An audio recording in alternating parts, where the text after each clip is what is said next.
Yesus, terima kasih. Kami tahu Tuhan ada bersama dengan kami di sini. Itulah sebabnya pada malam ini kami minta tolong sekali lagi Tuhan berbicara buat kami dari firman Tuhan. Roh Kudus, ajar kami kebenaran. Angkat selubung pada mata kami supaya kami bisa melihat kebenaran pada porsi yang sebenarnya. Tanamkan kepada kami keyakinan akan kebenaran supaya kami merdeka, lalu terfokus untuk taat kepada kebenaran yang kami pahami dalam hidup tiap-tiap hari. Supaya pada akhirnya dari cara hidup kami yang benar, ada banyak orang yang semakin dipermudah oleh Tuhan untuk masuk ke dalam kerajaan Tuhan. Sementara kami dengar firman, Tuhan memberkati kami. Buat Tuhan seluruh kemuliaan. Di dalam nama Yesus kami berdoa. Amin. Amin. Silakan duduk Bapak Ibu. Shalom Bapak Ibu. Selamat ulang tahun untuk Menara Doa Kota yang kelima, Upper Room.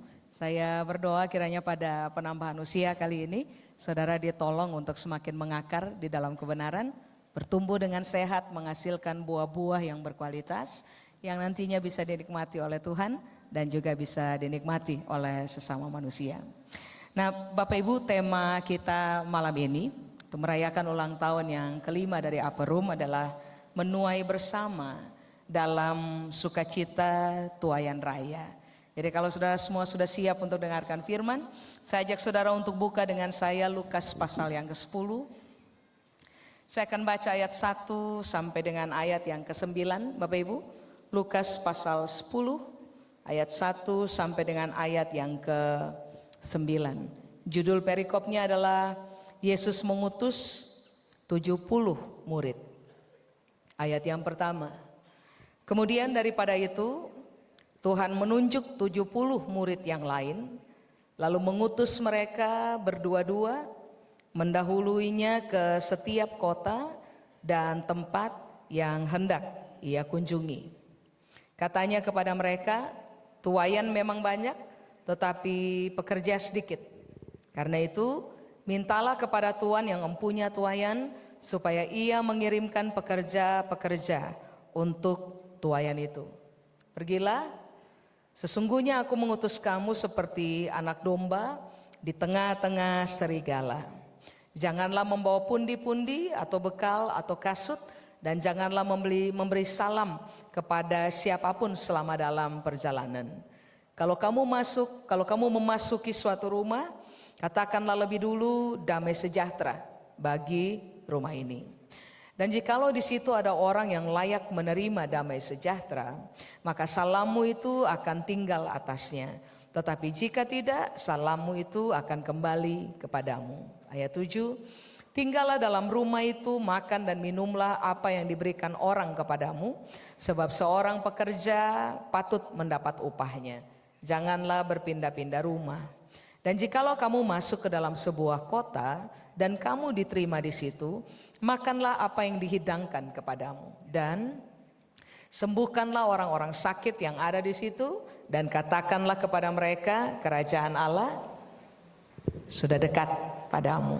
Saudara kembali ke ayat yang pertama, Lukas pasal 10. Saudara perhatikan Bapak Ibu, dalam proyeksi mengutus, Alkitab menggarisbawahi di ayat yang pertama bahwa yang diutus adalah murid.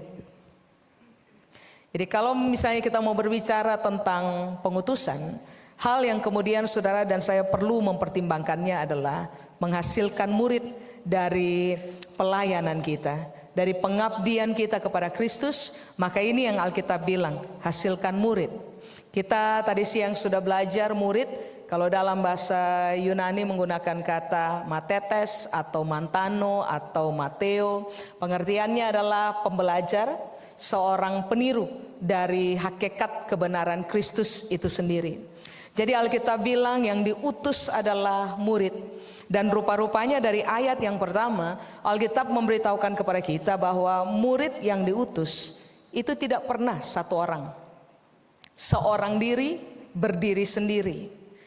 Kalau ditinjau dari ayat yang pertama, waktu Tuhan mengutus murid-muridnya untuk mempersiapkan jalan bagi Tuhan di rumah-rumah, di kota-kota, ini yang Alkitab bilang, Tuhan mengutus mereka berdua-dua.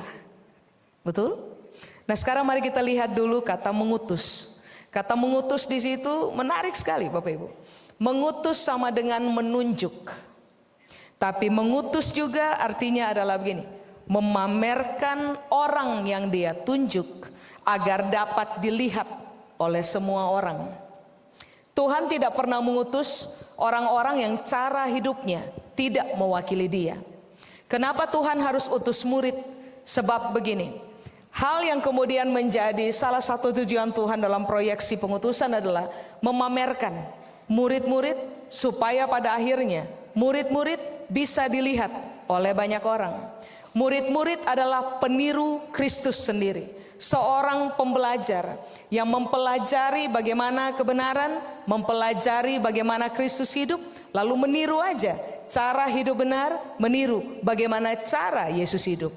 Dalam proyeksi pengutusan, waktu Yesus tunjuk murid-muridnya, kamu harus jalan berdua-berdua. Dua-dua orang kamu harus pergi. Jangan pernah berangkat sendiri.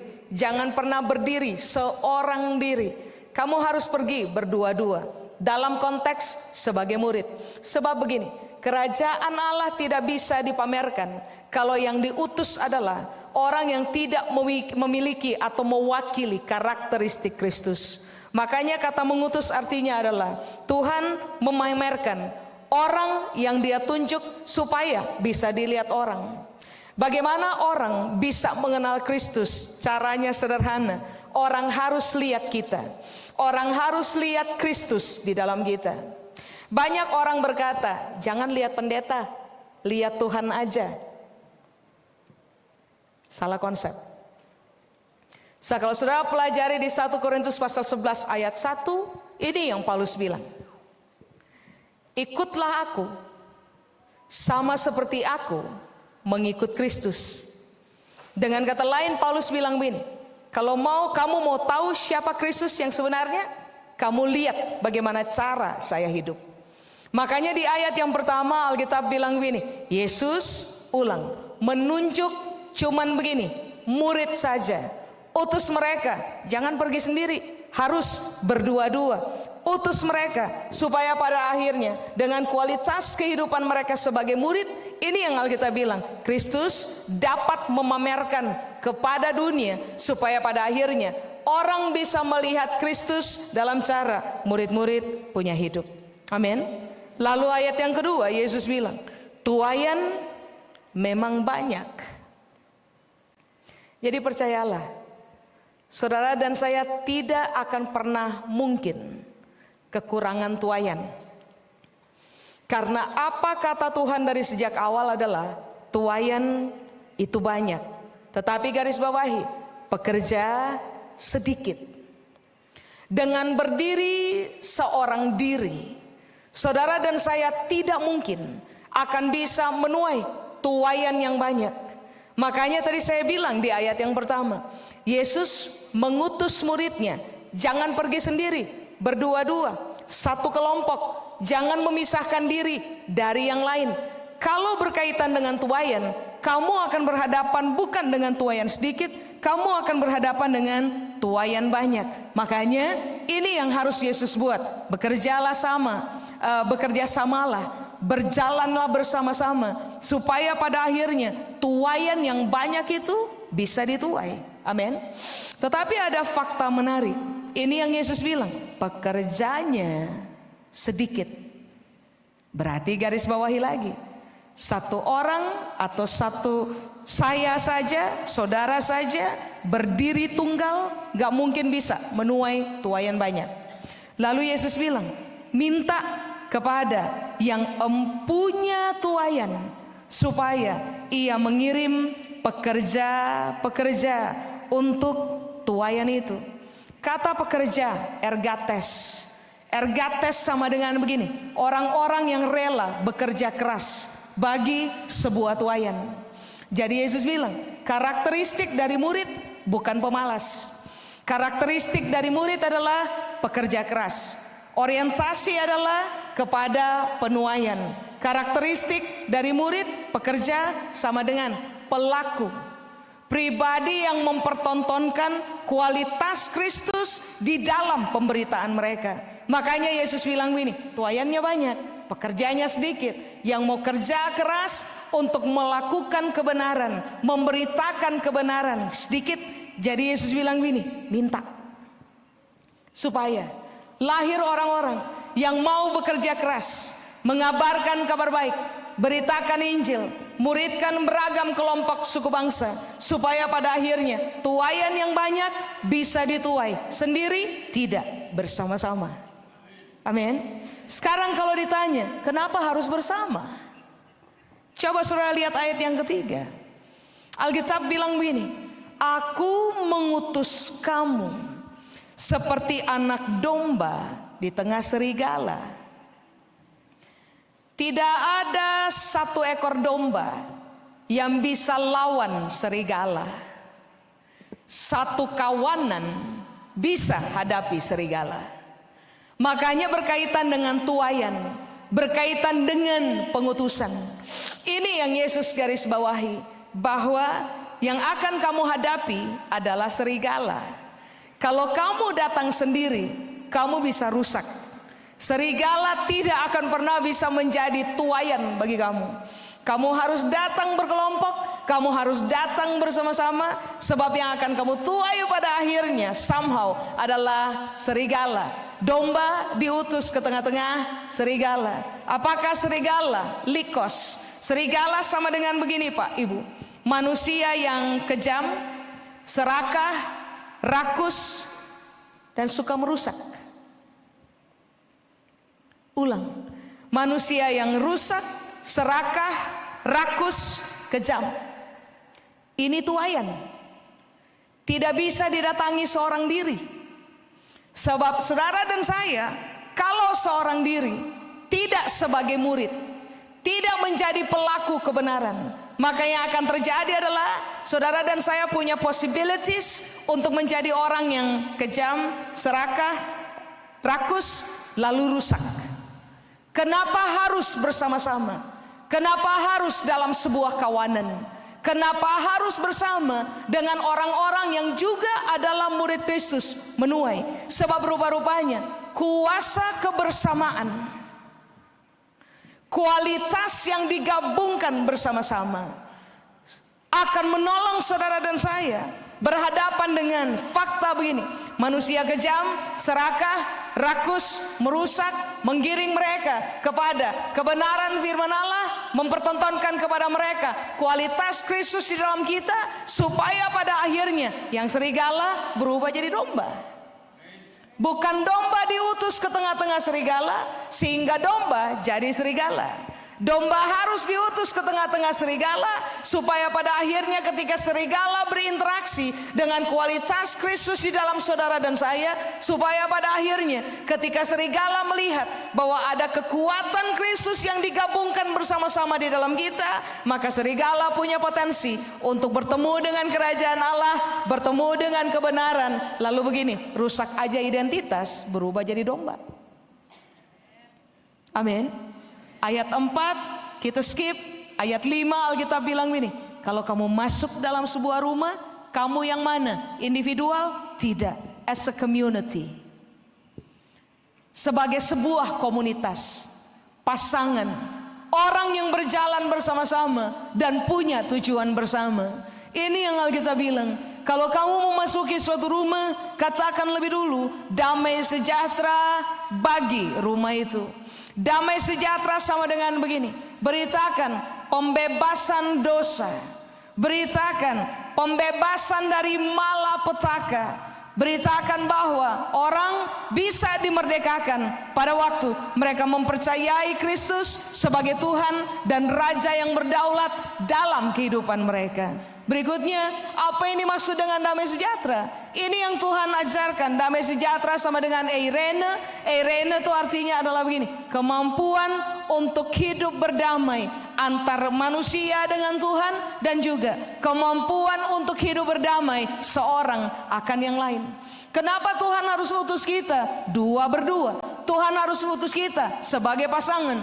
Tuhan harus utus kita sebagai komunitas dengan kekuatan yang digabungkan. Supaya pada akhirnya ketika kita memberitakan Injil damai sejahtera kepada siapa aja dalam kehidupan, orang bisa melihat bahwa memang betul ketika orang mempercayai Injil damai sejahtera, mereka diperdamaikan dengan Tuhan, tetapi mereka punya capability atau kemampuan untuk hidup berdamai seorang akan yang lain.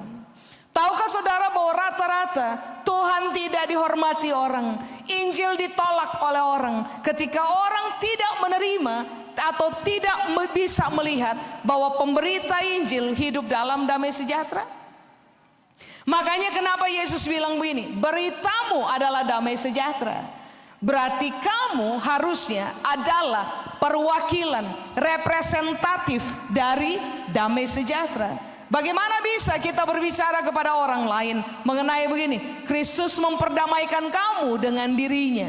Kamu seharusnya punya kemampuan untuk berdamai seorang akan yang lain. Sementara kita suka bertengkar.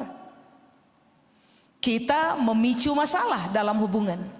Kita lebih rela mempertahankan ego daripada menyelamatkan hubungan. Kalau berbicara tentang tuayan, ini yang Alkitab berupaya kasih kepada kita. Kamu tidak diutus seorang diri, kamu diutus berdua. Kamu harus menjadi representatif dari berita damai sejahtera, supaya ketika orang mendengarkan berita damai sejahtera, mereka tidak melihat peluang untuk menolak berita yang kita sampaikan. Sebab yang mereka temukan adalah saudara dan saya berdamai dengan Tuhan, saudara dan saya berdamai antar individu, saling mengasihi. Kebersatuan di antara kita adalah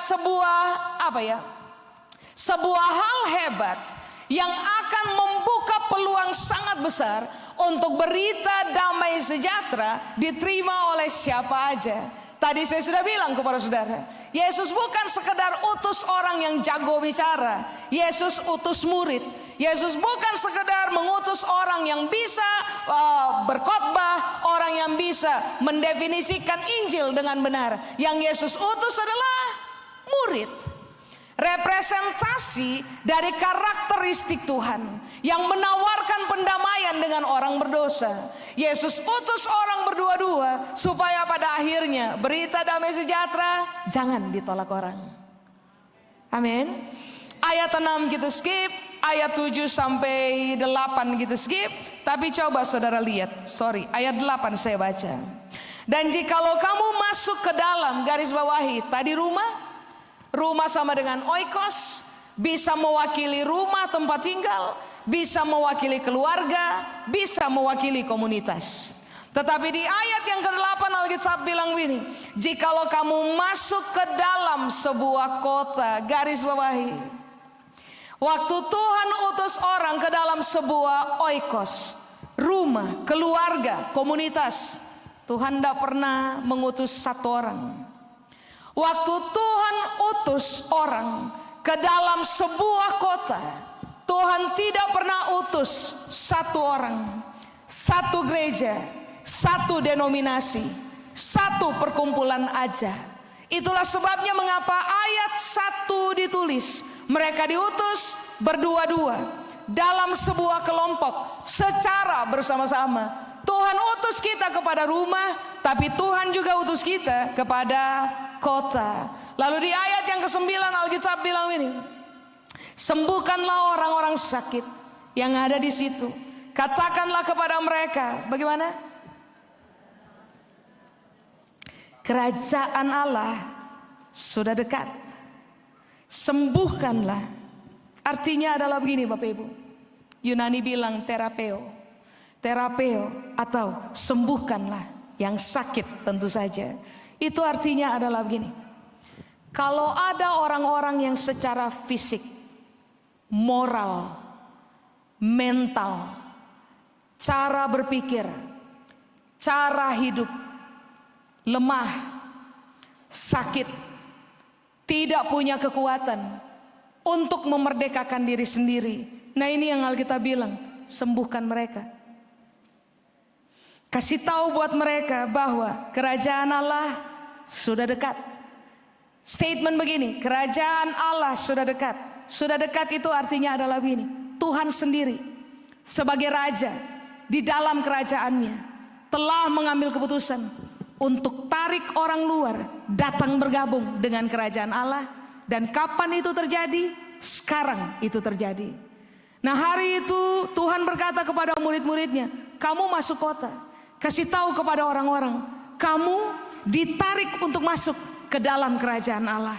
Kalau kamu masuk ke dalam kerajaan Allah, kamu mengakui Tuhan sebagai Raja yang berdaulat di dalam kamu punya kehidupan, maka sakit yang kamu alami dalam bentuk fisik, moral, mental, kehilangan kekuatan bagi kamu untuk hidup benar, kehilangan kekuatan bagi kamu untuk bertahan di dalam kebenaran, kehilangan kemampuan untuk memerdekakan diri sendiri dari dosa dan pelanggaran. Tuhan bilang begini, kalau kerajaan Allah memanggil kamu untuk datang bergabung dan kamu menjadikan Tuhan sebagai Raja, maka yang akan terjadi dalam sebuah kota adalah begini. Sakit secara fisik harusnya ada solusi karena Kristus memerintah sebagai Raja.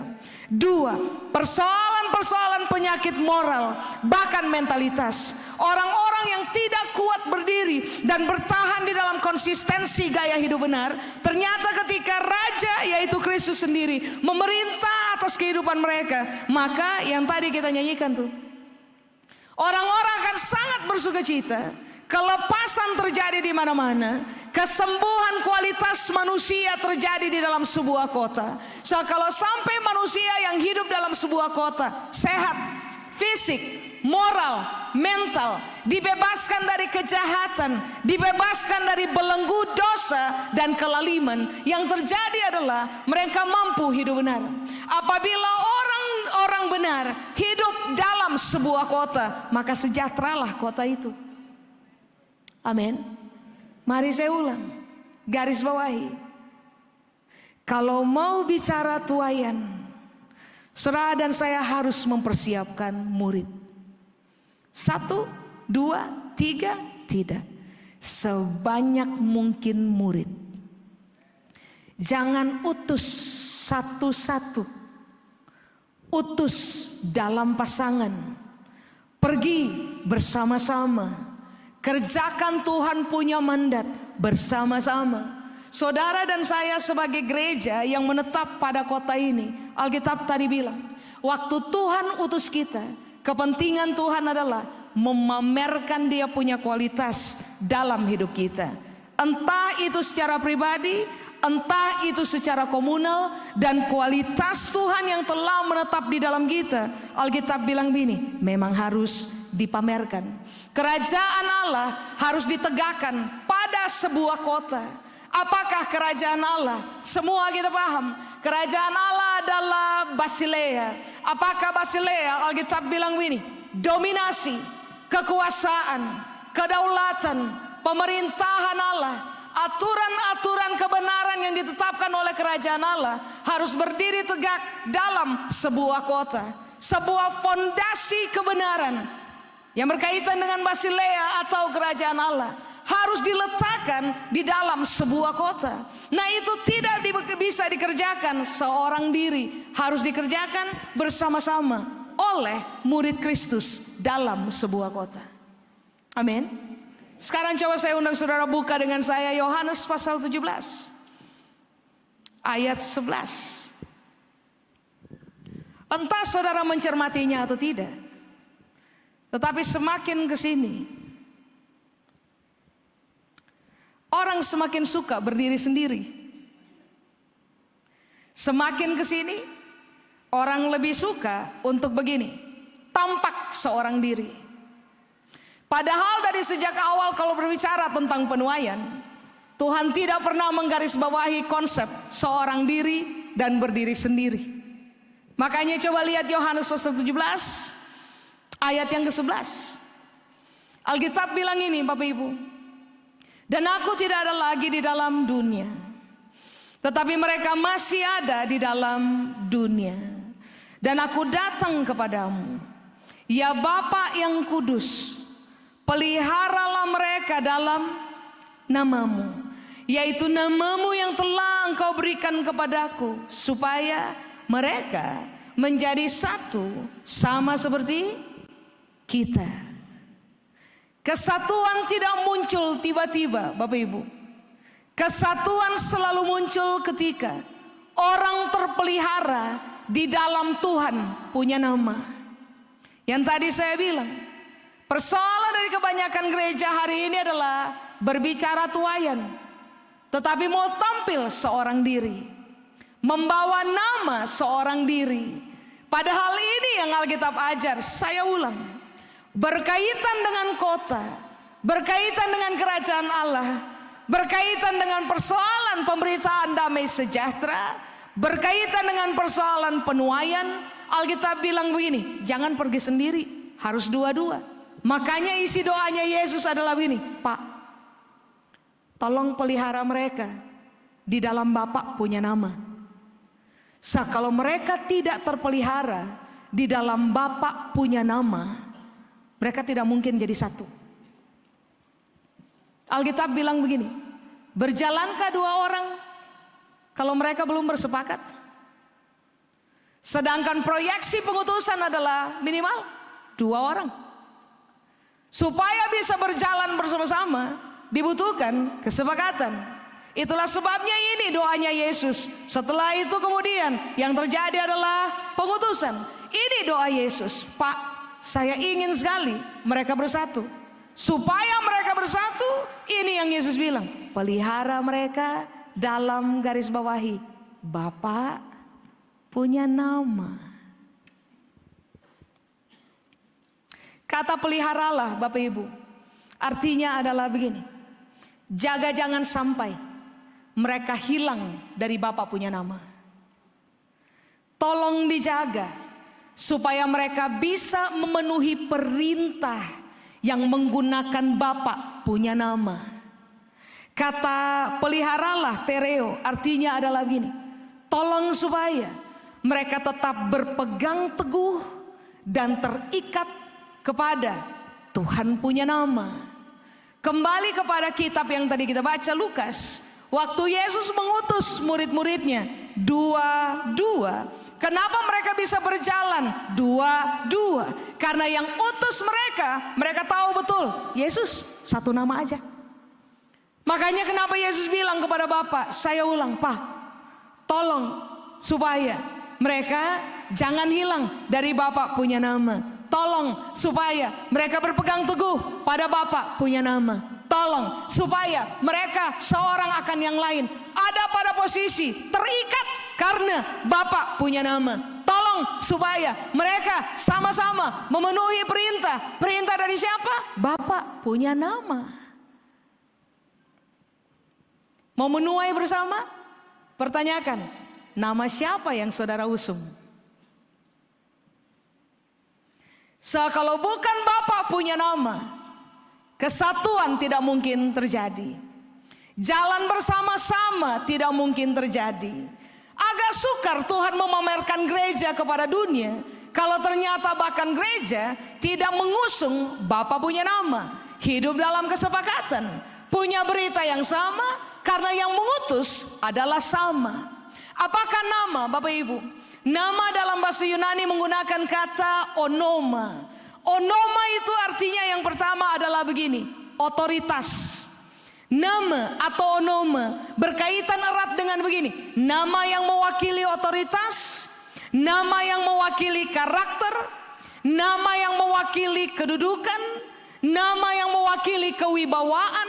Berarti hari itu supaya murid-muridnya bersatu, Yesus lagi berdoa, Pak, kiranya mereka semua, kalau mau diutus dua-dua ini, kalau mau diutus sebagai sebuah kelompok, kalau mau diutus supaya mereka jangan berdiri sendiri-sendiri, kiranya mereka semua takluk kepada Tuhan punya otoritas, Tuhan punya karakter, Tuhan punya posisi, kedudukan, pemerintahan, kedaulatan, apalagi keunggulan, kewibawaannya Tuhan. Kenapa orang tidak bisa berjalan bersama-sama dalam sebuah kota? Kenapa gereja selalu mengalami kendala untuk menuai bersama-sama dalam sebuah kota? Saya ulang, jangan-jangan nama yang diusung oleh kita adalah nama pribadi dan bukan nama Tuhan. Halo? Makanya tadi di ayat yang pertama Alkitab bilang, yang Yesus utus adalah murid. Yang Yesus utus adalah orang-orang pembelajar yang meniru habis seluruh totalitas tentang Kristus. Yang Yesus utus adalah para peniru, orang-orang yang respek kepada otoritas, karakter, posisi, kewibawaan, kedaulatan yang mewakili Kristus punya nama di dalam mereka. Makanya bisa jalan dua-dua. Sekarang coba saudara lihat dengan saya Kejadian pasal 11. Mau menuai bersama, berdirilah sendiri, tidak mungkin berhasil. Mau menuai bersama, jalanlah bersama-sama. Tapi Alkitab udah bilang, kalau mau berjalan bersama-sama, buang nama pribadi. Sebab kesatuan untuk menuai tuaian besar hanya akan bisa terjadi kalau saudara dan saya terikat kepada Bapa punya nama. Sekarang lihat Kejadian pasal 11, agak panjang ayatnya Pak, Ibu, tapi mari saya baca ayat 4 sampai dengan ayat 9. Kejadian pasal 11 ayat 4 sampai 9. Juga kata mereka, marilah kita dirikan bagi kita sebuah kota dengan sebuah menara yang puncaknya sampai ke langit, dan marilah kita cari apa? Cari nama, supaya kita jangan terserak ke seluruh bumi. Lalu turunlah Tuhan untuk melihat, garis bawahi, kota dan menara yang didirikan oleh anak-anak manusia itu. Dan Ia berfirman, mereka ini satu bangsa dengan satu bahasa untuk semuanya. Ini barulah permulaan usaha mereka. Mulai dari sekarang, apapun juga yang mereka rencanakan, tidak ada yang tidak akan dapat terlaksana. Garis bawahi ayat 6. Satu bangsa, satu bahasa. Ada kata satu di situ. Yang diusung satu aja, yaitu nama. Sudah? Lalu di ayat berapa tadi? Tadi keputus di ayat berapa Bapak Ibu? Ayat 7 sekarang. Baiklah kita turun dan mengacau balaukan di sana bahasa mereka, sehingga mereka tidak mengerti lagi bahasa masing-masing. Demikianlah mereka diserahkan Tuhan dari situ ke seluruh bumi. Dan mereka berhenti ngapain? Mendirikan kota. Bawa nama pribadi, tuaian gak akan terjadi. Bawa nama pribadi, kota tidak akan teguh berdiri. Bawa nama pribadi, saudara akan gagal di tengah jalan. Ayat 9. Itulah sebabnya sampai sekarang nama kota itu disebut Babel, karena disitulah dikacau balaukan Tuhan bahasa seluruh bumi. Dan dari situlah mereka diserahkan Tuhan ke seluruh bumi. Diserahkan Tuhan hanya gara-gara satu alasan, orang berupaya pakai nama pribadi. Makanya Yesus di pasal 17 ayat Yohanes pasal 17, Yesus menggarisbawahi, Pak, supaya mereka jadi satu, tolong pelihara mereka pakai Bapa punya nama.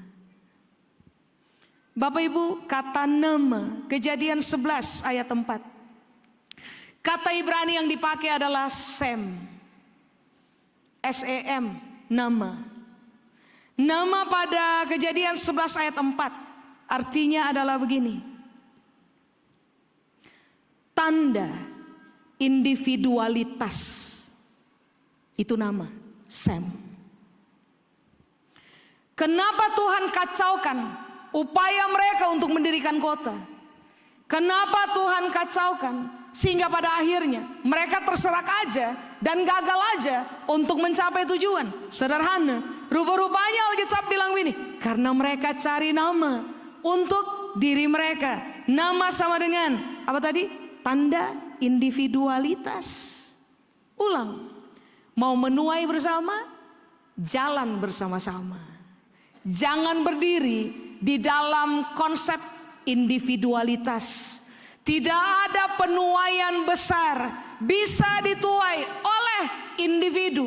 Orang yang bergerak di dalam prinsip individualitas nggak akan pernah berhasil. Mau dirikan kota dengan konsep individualitas tidak mungkin terjadi. Makanya Makanya saya ulang, Yesus ngomong sama bapaknya, Pak, supaya mereka tetap satu, pelihara mereka, tapi pakai nama Bapa sendiri.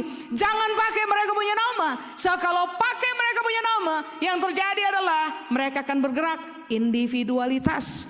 Hidup individualitas, menuai individualitas. Garis bawahi, tuayannya banyak. Individu babat alas sendirian bisa kolaps di tengah jalan. Gak mungkin bisa. Apakah nama atau Sam? Ini menarik sekali. Ketenaran, reputasi, monumen peringatan, itu Sam, itu nama. Jadi kenapa sampai upaya mereka dirikan kota jadi gagal? Sebab Tuhan bilang begini, mereka adalah orang-orang yang mempertahankan individualitas daripada komunitas.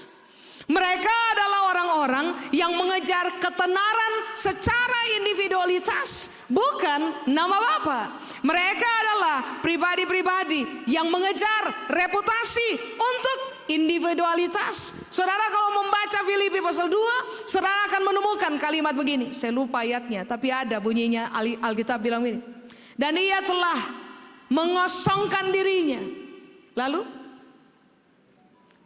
menjadi sama dengan manusia, mengambil rupa seorang hamba, lalu taat sampai mati, dan sampai mati di atas kayu salib. Waktu Alkitab bilang ia mengosongkan dirinya, ini yang Alkitab bilang. Kalau saudara punya Alkitab terjemahan Inggris, mengosongkan diri bahasa Inggris bilang begini, he made himself of no reputation. Dia bikin dirinya tanpa reputasi. Itulah sebabnya mengapa Kristus berhasil memperkenalkan hakikat kerajaan Allah bagi dunia. Kristus berhasil menegakkan Bapa punya nama, bahkan pemerintahan bagi dunia. Nah ini yang Alkitab bilang, kamu akan selalu gagal mendirikan kota kalau yang kamu kejar adalah nama secara individu, kejar ketenaran.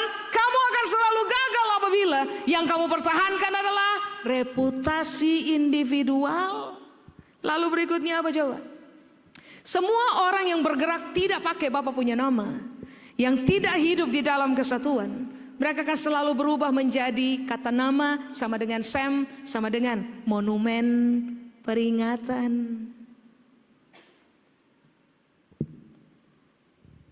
Kapan sesuatu menjadi monumen? Ketika udah gak gerak lagi, ketika udah gak bernapas lagi, ketika udah gak aktif lagi, ketika udah gak efektif lagi, berubah jadi monumen. Makanya mari ulang doa Yesus bagi murid-muridnya. Saya minta tolong Pak, pelihara mereka dalam Bapa punya nama.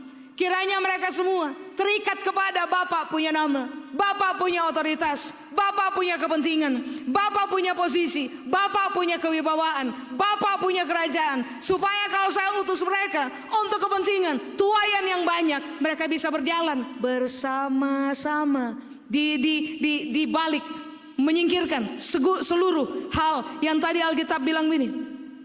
Gaya hidup individualitas, kejar reputasi untuk diri sendiri, menjadi terkenal untuk diri sendiri, kehormatan untuk diri sendiri, membawa kuasa cuman untuk diri sendiri. Nanti tinggal tunggu waktu saudara dan saya berhenti aktif, tidak lagi melakukan apa-apa untuk kepentingan kerajaan Allah. Kita yang terbiasa bergerak individu hanya akan dikenal sebagai monumen.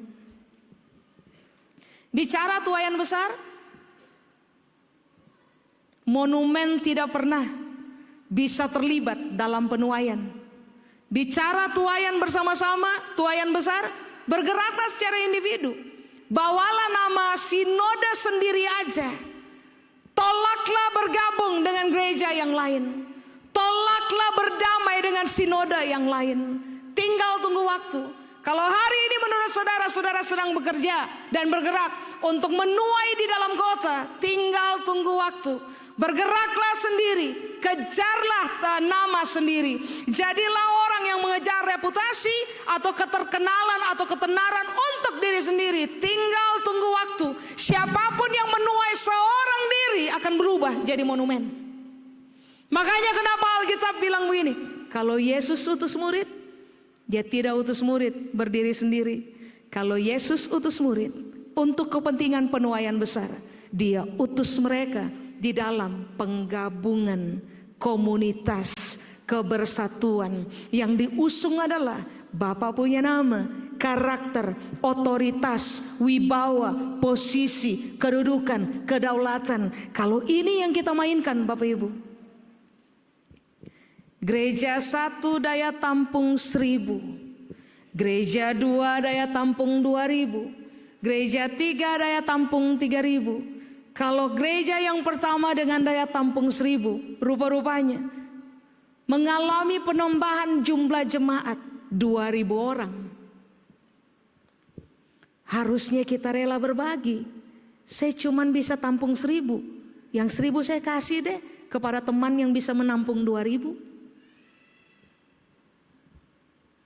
Gak ada amin ya.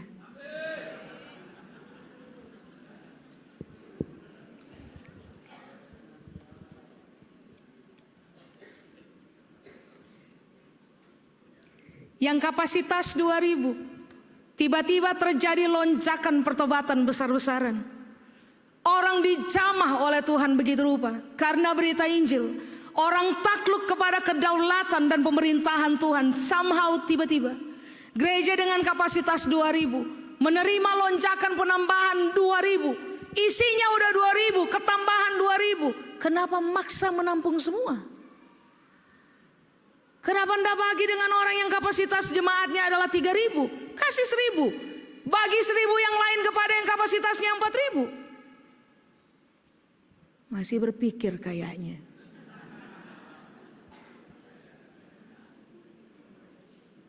Katanya mau menuai bersama. Kenapa yang kita pertahankan adalah nama pribadi? Enak di dia, nggak enak di saya dong. Jemaatnya tambah besar, lah saya stuck aja dengan 1000. Loh, kalau memang kapasitasnya 1000, kenapa maksa? Kan Tuhan percayakan 2, 1, 2 dan 5 kan? Yang 1 Tuhan ambil, Tuhan kasih kepada yang 5 plus 5. Tuhan tidak kasih ambil 1 kasih kepada 2 plus 2. Tuhan ambil 1 kasih kepada yang 5 plus 5. Kenapa? Persoalan kapasitas. Kenapa kita berupaya untuk mempertahankan SEM di dalam kita, nama di dalam kita, reputasi kita, ketenaran kita, posisi kita, kemasyhuran kita, pencapaian kita, lalu melupakan bahwa begini, tuaian ini Tuhan yang punya, bukan kamu yang punya. Yesus bilang, peketuaian banyak, pekerja sedikit. Mari minta kepada siapa? Yang empunya tuaian. Seharusnya yang mendapat nama besar adalah yang empunya tuaian. Bukan kita secara individu, bukan kita punya nama gereja yang berdiri sendiri, bukan bahkan kita punya satu sinode saja dalam proses hidupnya kita, sementara tinggal di kota. Berbagilah Pak Ibu. Saudara tegang, waduh ini berat ini berat ini. Kalau ada peluang 1000 ketambahan 2000 kan saya bisa jadi yang terbesar di kota. Sebentar. Yang kamu kejar apa? Kamu kejar untuk pada satu waktu nanti kamu berhenti jadi monumen? Atau yang kamu kejar adalah supaya nama Bapa dihormati di dalam kamu yang adalah representatif dari kerajaan Allah? Saya selesai. Saya undang saudara bangkit berdiri. Mari kita datang kepada Tuhan.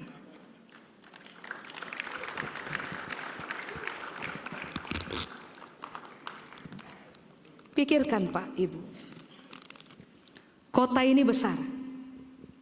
Ada Sleman, Kartasura, Wonogiri, Wonosobo, Solo, ada ya, Boyolali Pak, Boyolali.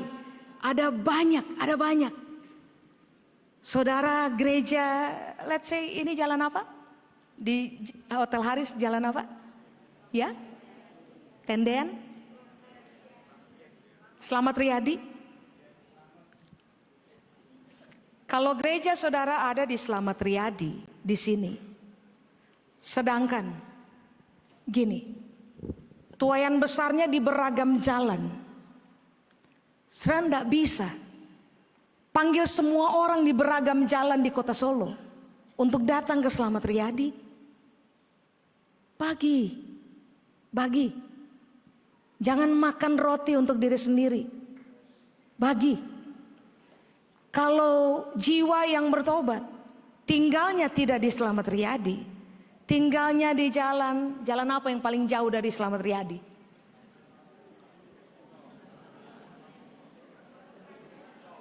Sucipto, Pak? Adi Sucipto? Oke. Kalau memang pertobatan besar-besarannya terjadi di jalan Adi Sucipto, kita memberitakan Injil, lalu tiba-tiba terjadi pertobatan di jalan Adi Sucipto. Kenapa kita paksa orang Adi Sucipto datang ke Selamat Riyadi?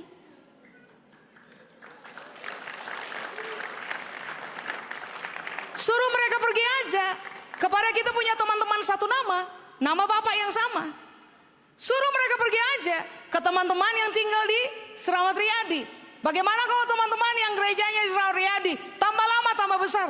Bukankah kita harusnya senang? Enggak ya? Pulang dan pikirkan ini, saya ulang. Mau menuai bersama? Nama siapa yang saudara usung? Terima kasih, Pak. Saudara sedang kejar ketenaran siapa? Ketenaran individualitas atau ketenaran namanya Bapak? Posisi apa yang saudara lagi kejar? Posisi individualitas atau posisinya Bapak semakin dihormati orang? Pikirkan, pulang dan gelisahlah. Kalau sampai saudara menemukan bahwa saya menyuarakan penuaian besar, penuaian bersama, tetapi saya masih berjalan dan bergerak, bernapas di dalam prinsip individualitas, kata saya, Pak, Ibu, bertobat start dari hari ini. Kita sudah tahu semua orang yang mempertahankan individualitas tinggal tunggu waktu, mereka akan jadi monumen.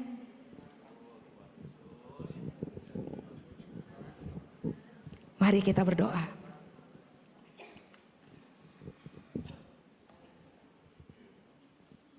Pertimbangkan untuk pulang nanti, hasilkan murid lebih banyak. Sebab tuaian banyak, pekerjanya sedikit. Kita harus lahirkan banyak murid supaya kita punya banyak pekerja. Yang bekerja bahwa Bapak punya nama, sehingga kita semua bisa bergandengan tangan seorang akan yang lain untuk memperbesar Bapak punya kerajaan, memperkenalkan Bapak punya kerajaan kepada banyak orang di Solo dan seluruh kota sekitar. Hari ini buang individualitas. Jadilah orang-orang yang berani mengusung Bapak punya nama. Supaya akhirnya kita semua tanpa kecuali terpakai sebagai penuai di kota di mana Tuhan tempatkan kita. Kita tidak akan berjalan sendiri. Kita akan berjalan bersama-sama. Sampai pada akhirnya kita akan tertawa bersama-sama karena melihat betapa hebatnya Bapa dipermuliakan oleh kota tempat di mana Tuhan tempatkan kita. Malam ini kami berdoa kiranya seluruh firman ini termeterai dalam pertimbangan kami, perenungan kami. Tolong kami untuk bukan hanya sekedar jadi pendengar yang baik. Tolong kami untuk menjadi pelaku kebenaran yang semakin ahli dan tunduk kepada firman Allah. Pakailah kami, peliharalah kami semua dalam Bapa punya nama, supaya kami terbiasa hidup bersatu, supaya waktu penuaian besar-besaran terjadi di Solo dan kota sekitarnya, kami akan bekerja sama, menuai bersama-sama, sampai nama Tuhan disegani di kota ini. Berkat-Mu menyertai kami turun-temurun di dalam nama Yesus yang percaya. Sama-sama kita berkata, amin. Tuhan berkati Bapak Ibu, silakan duduk.